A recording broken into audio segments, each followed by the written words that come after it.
किसका अनुग्रह है बोलो? मां का। यदि हमारी मां नहीं होती हम कैसे होते हैं? पुरुषों को ब्रह्मा जी ने प्रकट किया लेकिन मां को नहीं कर पाए। ब्रह्मा जी खूब रोने लगे। तब कहते हैं रोते रोते समाधि लग गई। महादेव का बड़ा कठोर तप किया और भगवान शिव जो है अर्धनारीश्वर रूप में प्रकट भये। बोलिए अर्धनारीश्वर भगवान की।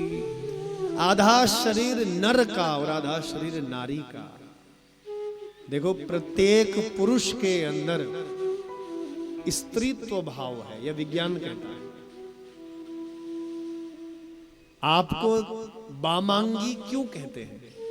मेरी बहनों विचार करना इस बात पर कभी। माताएं बहनें बाईं तरफ क्यों बैठती हैं? आप वामांगी क्यों हैं?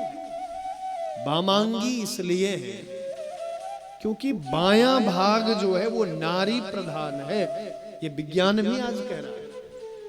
हमारे ऋषि मुनियों ने जो हजारों हजारों वर्ष पूर्व जो लिख दिया, विज्ञान उसको आज मान रहा है। नारी प्रधान भाग जो है वो बायां भाग है। इसीलिए हृदय जो होता है ना वो बाईं तरफ होता है। आपका जो हृदय है, जो हार्ट है, वो लेफ्ट साइड में है, बाईं तरफ है।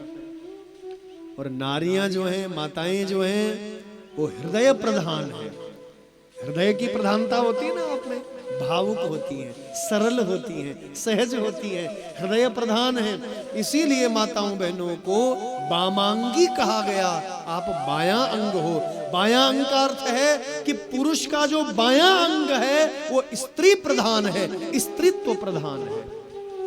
कितने वैज्ञानिक थे ऋषि मुनि हमारे, आप बताओ। बंधुओं, हमारे ऋषि मुनियों को केवल माला जपने वाला मत समझ लेना, वेद शास्त्र पढ़ने वाला या तपस्या करने वाले मत समझ लेना। बहुत बड़े वैज्ञानिक थे ऋषि मुनि। नारी का दहना भाग पुरुष प्रधान है। नोट कर लेना डायरी में, विज्ञान कह रहा है। नारी का दहना भाग पुरुष प्रधान है और पुरुष का बायां भाग नारी प्रधान है।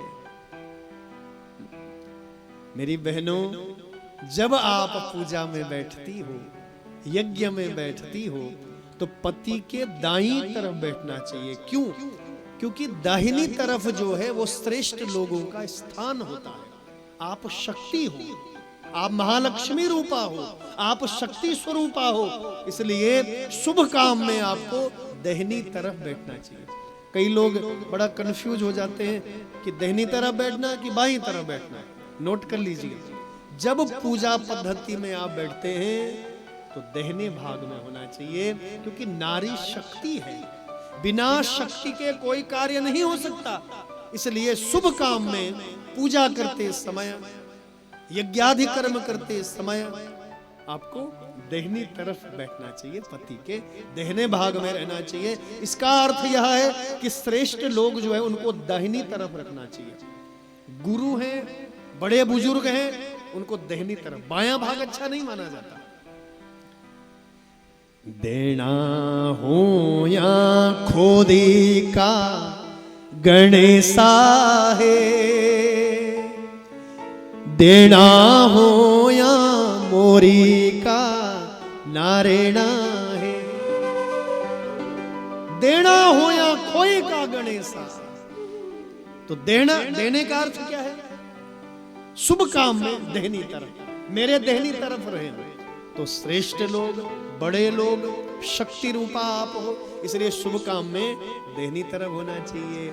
और बाकी जब आप प्रणाम कर रहे हैं बड़े बुजुर्गों को, माता पिता को, गुरुजनों को आशीर्वाद ले रहे हैं, तब आपको बाईं तरफ बैठना चाहिए। समझ गए? समझ आ गया इतना? पूजा पद्धति में, यज्ञादि कर्मों में आपको दाहिनी तरफ रहना चाहिए और आशीर्वाद लेते हुए बाईं तरफ आना चाहिए, क्योंकि आप वामांगी हो। बोले लक्ष्मी नारायण भगवान की। तो कहते हैं ब्रह्मा जी ने बाएं भाग से जो है प्रकट किया है। हा हा, कहते हैं ब्रह्मा ही प्रकट हुए हैं वाम भाग से। स्त्री के रूप में, नारी के रूप में कोई और नहीं, वो ब्रह्मा ही प्रकट हुए। और दाहिने भाग से जो पुरुष हुआ पैदा, वह कोई और नहीं था, वह पुरुष ब्रह्मा ही थे। एक बाएं भाग से नारी रूप में, दाहिने भाग से पुरुष रूप में ब्रह्मा ही पैदा हुए। ये ब्रह्मा के ही दो रूप हैं। तो आइए,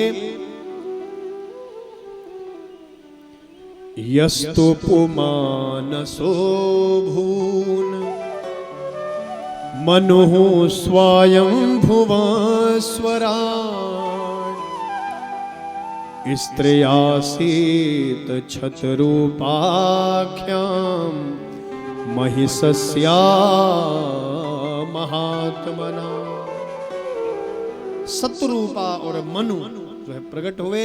आइए इनके जन्म